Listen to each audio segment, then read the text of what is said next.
In honor of us finally making it all the way to Halloween with Thorgiween, our reviews of horror films every single day, we had to go out on the most iconic horror holiday movie ever. Thanksgiving, that's right. The title card lied to you. We're talking about Thanksgiving, everybody. No, what else would we do on actual Thanksgiving? Except for not watch Thanksgiving.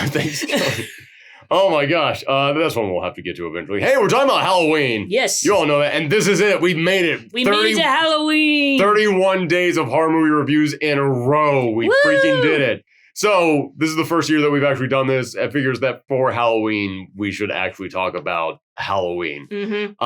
And this one, we've both seen this before. Yes. I mean, I think we've even seen it together before. Mm-hmm. It's one of the most iconic horror movies of all time. If you haven't seen this, it doesn't even feel like we need to go into the spoiler section, but I mean, really, there's not a ton to spoil in here other than how does Michael Myers kill people. And I will say, just giving my history on this franchise, I didn't really dig this film the first few times that I saw it. It's one of those films that I had to give it a couple tries.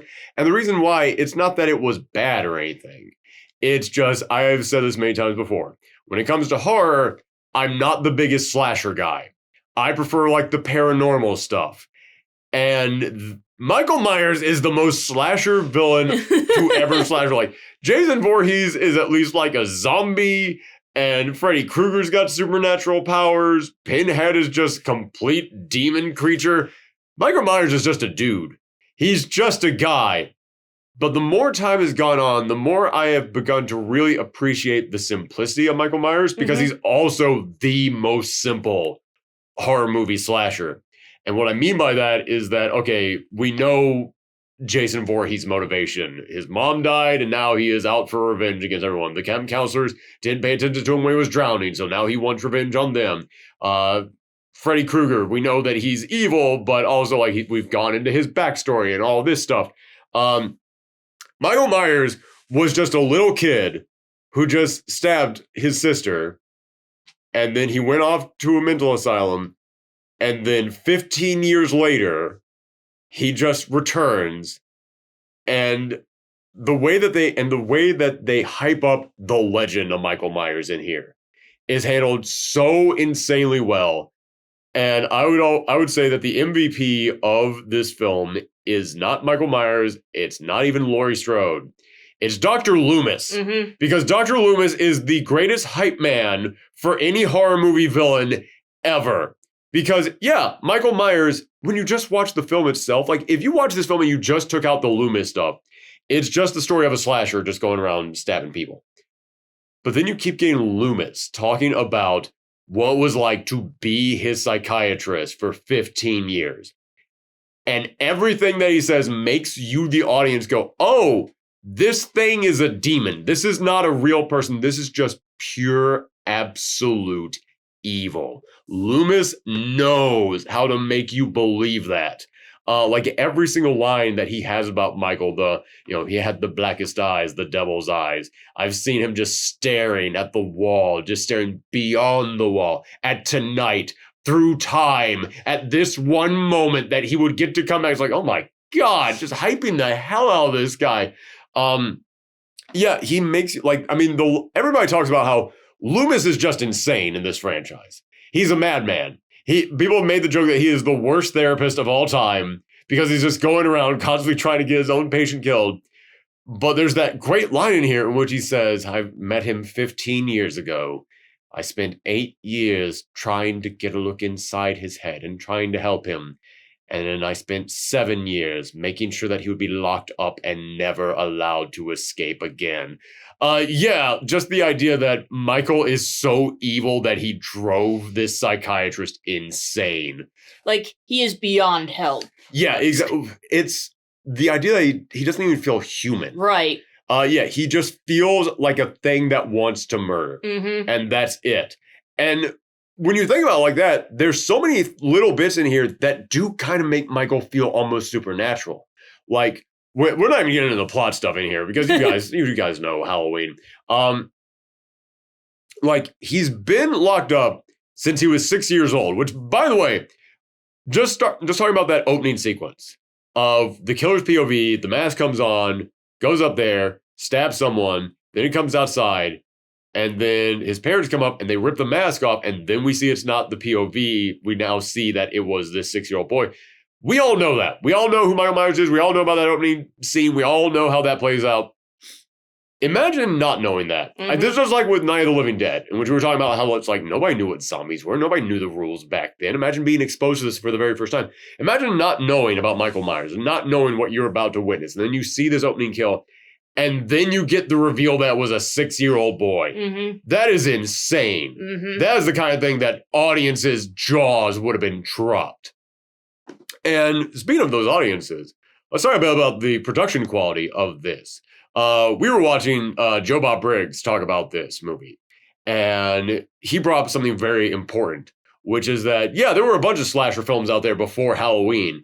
They just didn't get popular until Halloween because it was all the weirdo indie filmmakers out there who were making them. It was all the grindhouse guys, and those were not being shown in theaters. They were being shown at the grindhouse theaters, which were separate. They were off to the side over there because, yeah, mainstream audiences were not going to hunt down Texas Chainsaw Massacre. They were not going to hunt down Black Christmas. They were not looking for these things. You had to go to the weirdo theaters to find these things. This was a big, shiny, well-produced movie that was a slasher film, and it was put, like, you could go and see this at any theater in America. So it is the reason why the slasher genre exploded. It didn't invent the slasher genre, but it is the reason why it is what it is. And I think that is an incredibly important thing to point out because, yeah, if you are well-versed in 70s slasher films, this one doesn't feel like them. Mm-hmm. This feels, not to be negative on any of those other movies, this one feels like a movie. And what I mean by that is it feels like what you have come to expect a movie to feel like. You watch Texas Chainsaw Massacre, it feels like just a bunch of random horrible shit happening together. And I like Texas Chainsaw Massacre. I'm just saying, it feels like chaos. It feels insane. This one feels like, oh, so a studio came together and made this. Like professionals made this. Yes, exactly. And also talking about a little bit of the behind the scenes on this, this was originally going to be titled The Babysitter Murders. And it was written, everybody gives John Carpenter credit for this because he was co-writer and also the director. But it was also co-written by his, at the time, wife, Deborah Hill.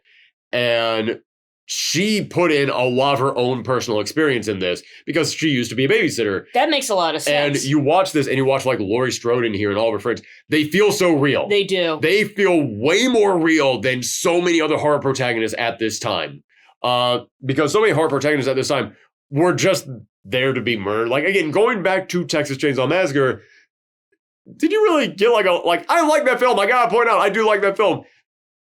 You don't really get a ton of personality from any of the people there. Like the brother who's just being really upset about everyone. Like you get a sense of him, but everybody else is just random hippie who's about to be killed. That's it. Everybody in this film feels incredibly realistic. And I like that there's a moment in which, so many other horror films, the protagonist is supposed to be this sweet, innocent, pure person, the virgin, in other words. I like that there's a moment in which Laurie Strode is driving around with her friend and they're smoking pot. Because it immediately establishes, no, she is not like just this super wholesome protag character. Like she breaks a little bit of the law when she wants to. Like her friends jokingly call her like a Girl Scout and everything because she she's the one, the reliable one, basically. Exactly. So. Yeah, that's the thing. She's not pure and wholesome. She's just more reliable than all of her friends.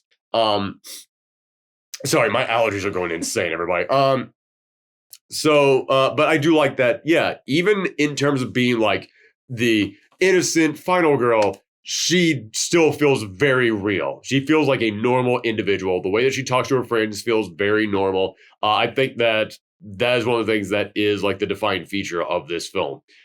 Because one of the reasons why Halloween was so scary to audiences back in the 70s was because of that realism and because it was set in the suburbs. Mm-hmm. This is something I don't hear a lot of people ever bring up, but back around this time, a lot of families were leaving the cities and they decided to move into the suburbs because the suburbs were safe. There's no crime in the suburbs. Nothing can ever happen to us out in the suburbs. So the fact that they set this in the suburbs at that time, it was, I mean, Donald Pleasance has that line of death has come to your quiet little town. That's what this film is, and it's one of the reasons why it was so frightening. It's like, no, it will come back to you. Like, no, crime is going to exist wherever. Like, that nice, safe little town that you think you have, no, let's see what happens when a slasher just goes in there and goes nuts. Although, it is wild thinking about how, like, this is supposed to be, like, this horrible rampage. He really only kills, like, 3 people. I mean, he kills more than that, but yeah, it is not a big thing. It is not the big thing that the legend has made it over the years. Like, if you go into this film expecting like this, it's gonna be like, all right, he actually does like this. Which I keep thinking the entire time that he was like actually started killing people there, I started thinking about the later ones, the David Gordon Green trilogy of Halloween films that were supposed to be direct sequels to this one. And how, even though as much as I don't like Halloween Kills, or no, it wasn't Halloween Kills. Oh, good, I can continue not liking that film.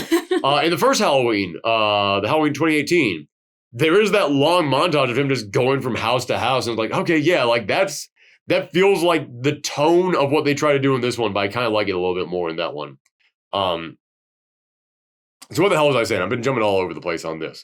But the realism, the killing you were. What the hell was I talking about? You're talking about how there weren't as many killings. No, I already covered that. That's done. Okay. So what was the next? I don't know. Yeah, I guess. All right, I wrapped everything I want to say. That's the review, everybody. No. But yeah, so I do think that this film, it is incredibly basic, but I think that the characters are what really liven it up, and just how incredibly soulless Michael Myers is. Oh, I remember now. I remember what I was going to go on about. Michael Myers, he is just a guy. He's just a normal human being. But I love that they do almost make him feel supernatural. They make him feel like he isn't quite human. And a lot of that is Dr. Loomis constantly hyping him up. But there's still little things in here that make you think, oh man, is this, okay, what is going on with Michael? Yeah, because like, in the big climax, he gets stabbed, poked, shot. But he still gets back up and is like... He continuously gets back up. Yes, yeah. And it's like, is he even human? And like, the thing that gets me, though, in this one, like, everybody thinks about, like, how many times he gets shot and stabbed and still keeps going. The thing that gets me is he's been in this asylum since he was 6 years old. Mm-hmm. Which, it's weird to me to think that Michael Myers in this film is only 21. Because in my mind, Michael Myers has always been like mid-30s or later. Like, he has been a full grown-ass man in all these films. So it's weird to me to think that's like, man, he just got old enough to drink beer. That's why he broke out. Yeah. He just wanted to get wasted. That's it. Gets wasted on Shirley Temples. But the thing that gets me is that when he breaks down the beginning, which, by the way, amazing shot, amazing way to start this off with him driving up to the asylum, and it's just, I didn't know they let them walk outside. They don't, and then you just see the random people just walking around like, something happened inside. We don't see what it is, but something happened, and now all the inmates are free. All the patients are free. And then the nurse gets attacked inside the car, and it's Michael Myers, and he jumps in the car, and he drives off. And there's just like, they do bring it up. They bring up like, how would he even drive out of here? He doesn't know. And then Donald Pleasance says, well, maybe somebody gave him lessons. He was doing fine last night. Yeah, just stop and think about that. Michael Myers has been in this asylum since he was 6 years old. He just probably doesn't even remember what it's like to be in a car. And he's driving away just fine. Automatically from the start, it's like, what is up with this guy? How can he do the things that he does? And yeah, like, he just seems to have this knowledge that somebody who's been in an asylum since he was 6 years old should not have. Because he doesn't even interact with anybody. That's the thing, like, that's part of his legend. He never spoke to anyone for 15 years. There's something up with him. And in the later films from here on out, they do lean into this paranormal side with him. And it wasn't until the David Gordon Green films, that trilogy in 2018, that they went back to him not being paranormal. But even those films made it feel like there's something going on with him. And I feel like that's the secret to Michael Myers. That's how you write that character well. Never once bring up that, don't bring up the Curse of Thorns or like magical runes or any of that stuff that they did in the later films of this franchise. Don't bring any of that up. Make it clear he is just a man, but make him continuously do things that doesn't seem like a man should do it. And I don't even mean just keeps getting shot and stabbed and getting back up.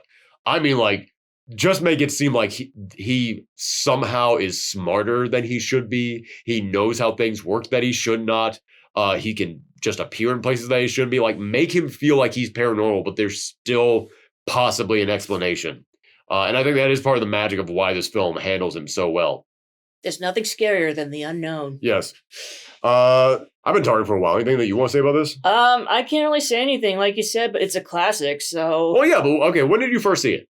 I think I saw it maybe a few years ago. I think when we started. When we started doing the reviews on the other channel? Yeah. Okay. What was your first reaction? Did you immediately, well, here's the thing.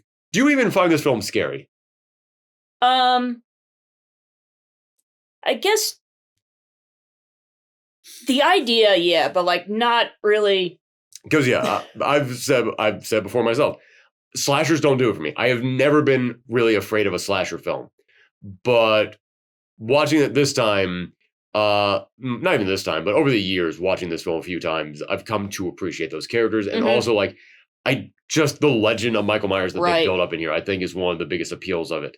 And also Donald Loomis, I think that he is, Dr. Loomis, played by Donald Pleasence. I think that he does an incredible performance in here. Very weird. Like, I've heard multiple different stories about Donald Pleasence on this film.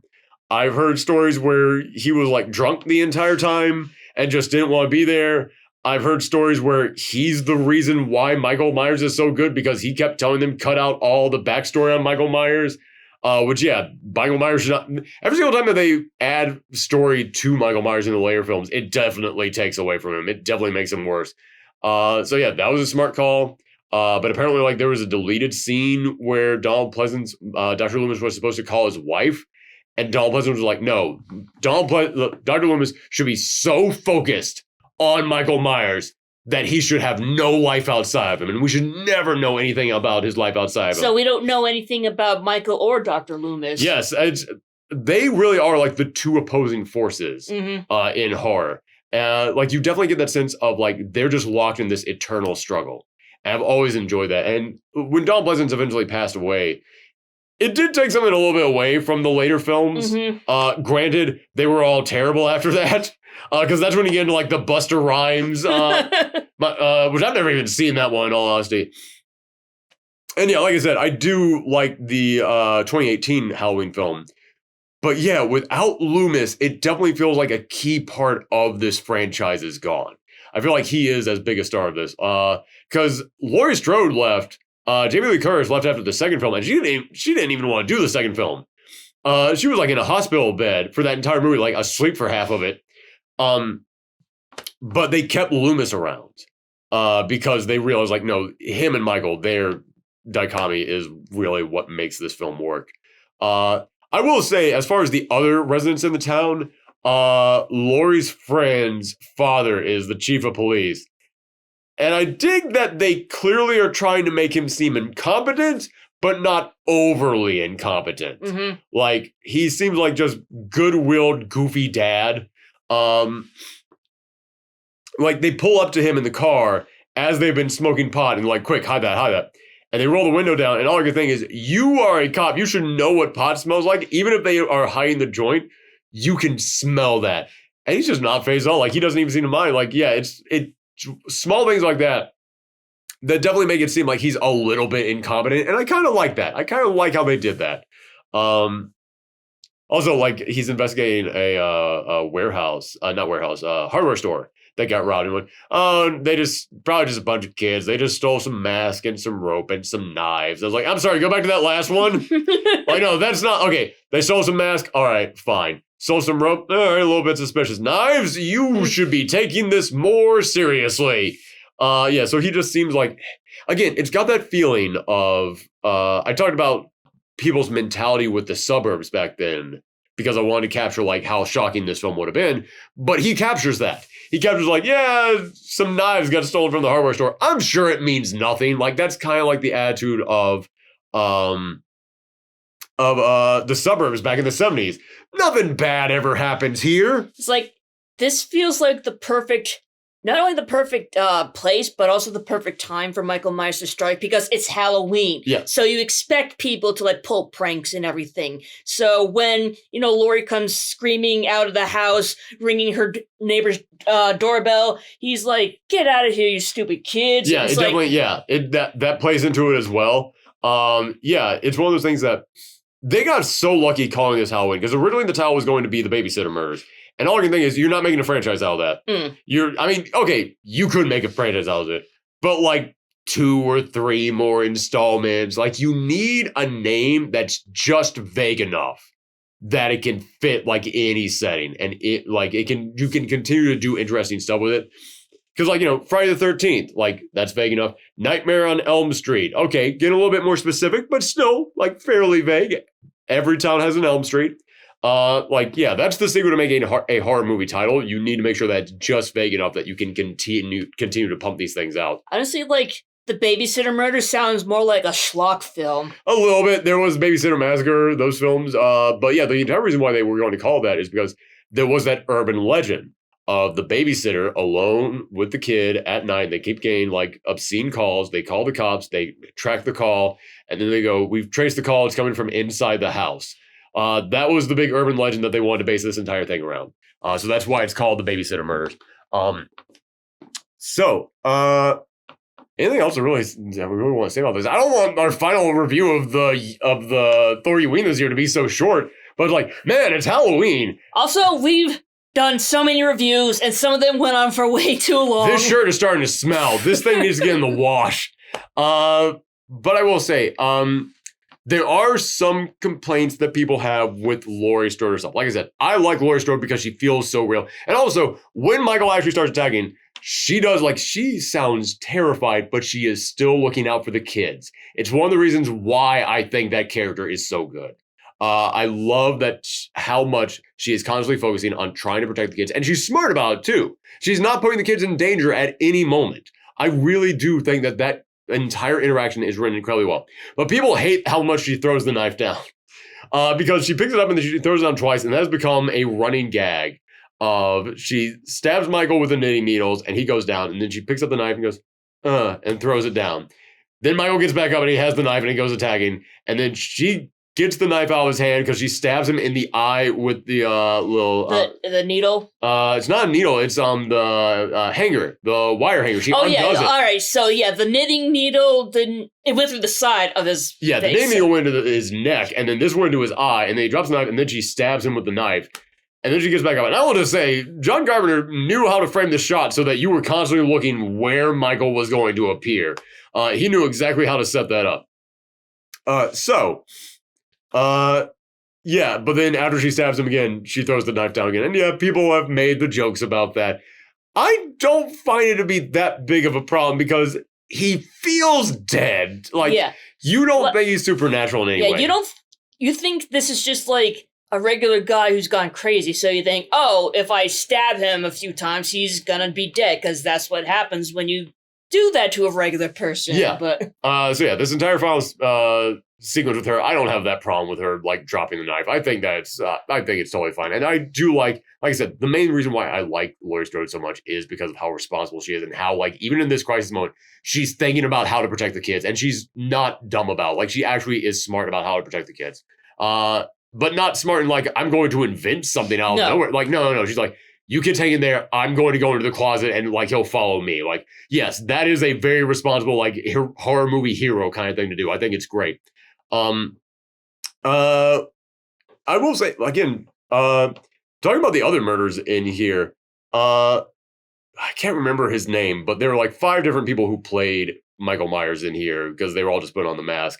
But one of them became like the most famous guy because he's the one who stabbed the guy against the wall, which I've always thought about how strong that knife has to be to hold him up. You point out something I never thought about, which is how long does that knife have to be? I never thought about that before. But yeah, he stabs the guy and just hangs him up there on the wall, and then he gives the head tilt. that was like completely this guy's invention. The guy who was playing Michael at the moment was like, well, I gotta do something. So he just tilted the head.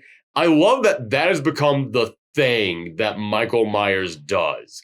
Like, that is the thing that Michael is known for, is he does the head tilt. It's just, I don't know. I always kind of dig whenever somebody just throws their like own little spin on something and then it becomes the thing, like the way to identify them. Also, I will say this. We've watched this before. Mm-hmm. I have like some weird like Mandela effect thing going on with me. Because there's a moment at the end of this. There were so many moments throughout this in which she would see Michael just like out there like watching her. And every single time that I had seen this before, I was just like, okay, we know it's Michael, but that could just be anything out there. That could be anybody watching her. Watching it this time, I don't know if like just the quality was crisper or we watching a different cut of this, but no, that's Michael. Like, you can tell 100% that's him. And then at the end of this, I remember the mask coming off of Michael. And I remember the face being almost completely hidden in shadow, except for like maybe like a little bit of him not being in shadow. And then we watched it this time, and no, the entire face can be seen. Like, for a good couple seconds, too. Like, it's not hidden at all. I don't know why I have memories of it being still hidden in shadow. I think it's because of like the quality of the film and everything. Maybe. I don't know. Because, like, with all this tech and everything, everything's all nice and crisp. All this tech that you kids have. But sometimes having things nice and crisp doesn't always work. We've definitely seen a couple films so far this year that was like, oh, you were not made to go beyond VHS. Mm-hmm. Oh, no, you were not. But yeah, I still think I enjoy how this one looks still. Although it is weird watching this now, because we know in later films that in this timeline, we have to clarify that in this Halloween timeline, it got revealed that Laurie Strode was Michael's sister. Mm-hmm. And that's why Michael has been hunting her down. But John Carpenter has gone on record multiple times. That was never the intent. That is never what they tried to make. They just called him back and said, you have to make a sequel. And he said, I don't know. Fuck it. It's this. And so he just threw in there the thing about the sister. And in the David Gordon Green ones, which cut out everything after the first film, they said, no, they're not brother and sister. That's just some rumor that someone made up. They're not. And then it gets revealed, Michael is not obsessed with Laurie. It was just random. It was just a completely random killing that she just came across, that like she just happened to be in the wrong place at the wrong time. And I always liked that. I like that idea that Laurie Strode just could have been anybody, just your average person who just got attacked. Watching the film this time, I don't know, maybe if it's because this is the first time I've seen it since the David Gordon Green films, maybe that's why. But for some reason, I was watching this time, I was like, no, there's definitely something going on here. He is targeting her, like from the second he arrives in town. And that's another weird thing that I did not notice this the first couple times I watched this, which is how many times you see that car driving around. How often that thing is in frame. Yeah, it is. Like, I knew it was shown a couple times. The most famous one to me is when Donald Pleasance is looking around like, where are you, Michael? And then the car drives right behind him and he's so close. Like, yeah, that's a great shot. Oh my God, that car is everywhere. It is like the second that they step outside, that car is circling them like a shark. Which, yeah, okay. So that is a minor complaint that I have. To be fair, I remember trick-or-treating in the suburbs, that there was always like one police car always paroling the neighborhood to make sure everything was okay. So yeah, it would make sense in this scenario. Like I said, it would make sense that nobody would notice. Yes. So like I said, like having this be done on Halloween night is like perfect because, no one would expect the sheriff's car driving around so often. No one would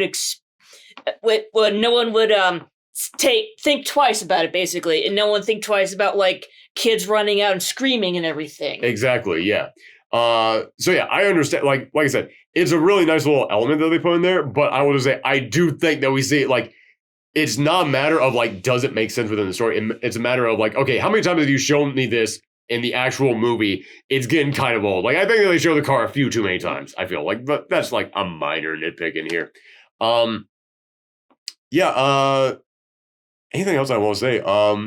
It is kind of weird that he like picks up the tombstone and carries that thing around. But again, it adds to the supernatural elements of Michael because do you know how much those things freaking weigh? Like, yeah, that's the thing is like Michael Myers is supposed to be like crazy strong. Yeah, like. exactly. Because again, dude has been in a mental asylum for 15 years.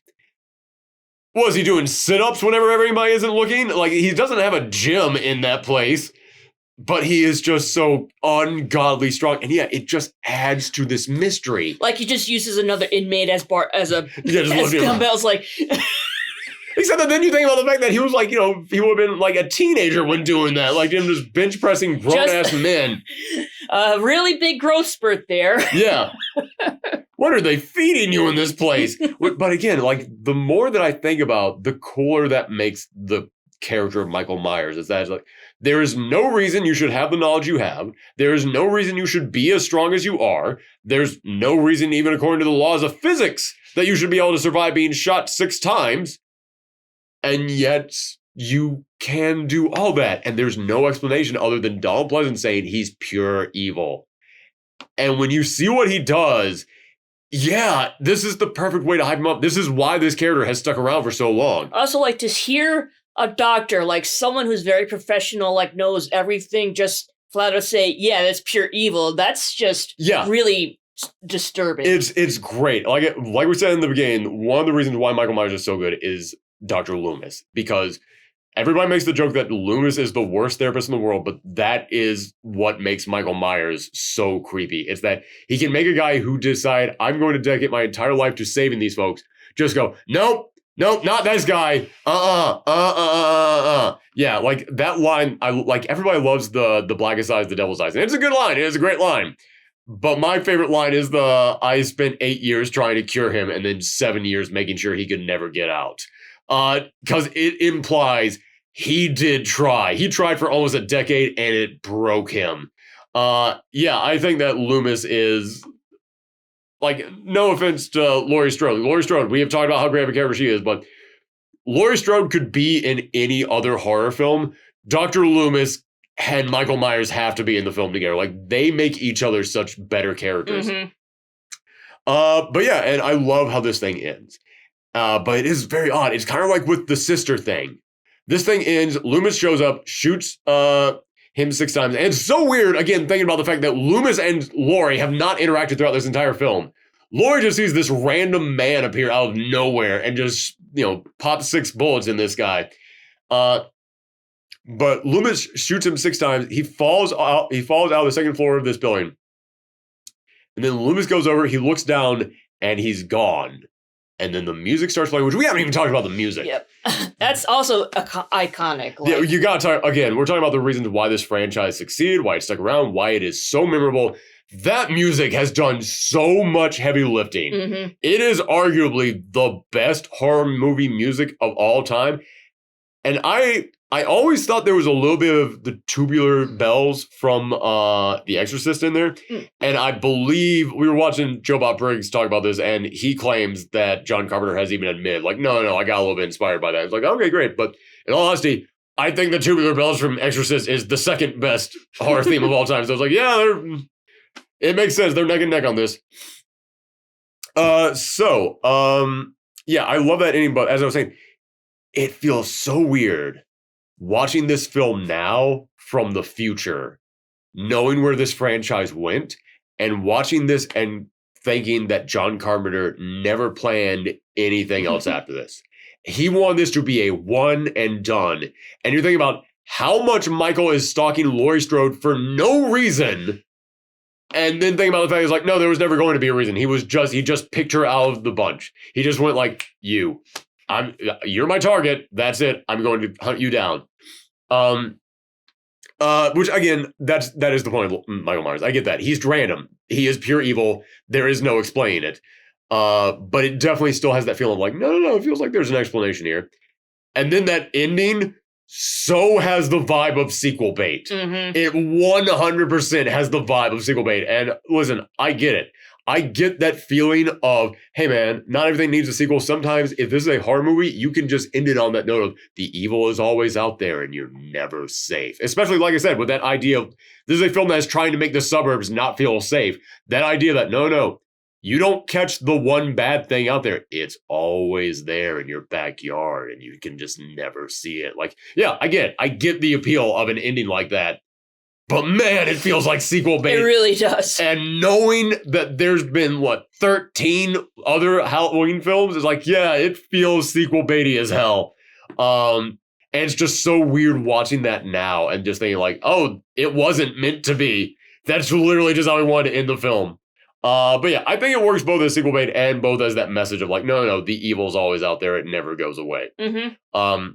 But there you go. Anything else that you want to say? Nope. I think, we have done 31 days in a row. Nothing else to say except Happy Halloween. Yeah, we're done. Happy Halloween. I'm going to put this thing in the wash. However, this was not the Thorgiween channel in which we just did 31 reviews in a year and that's it. We are going to be back and we do our reviews on the weekend. And Halloween ends on Friday. So we're going to get 1 day off before we have to come back. And this weekend is Day of the Dead. The festivities do not end on the 31st. So you know what? There's a lot of films that we could watch for Day of the Dead, but it feels so appropriate that we have to watch George Romero's Day of the Dead. So we will be back this weekend with Day of the Dead for not Thorgiween, but basically the same show. I'm just not wearing this. There you go. Bye, everybody, and happy Halloween. Bye.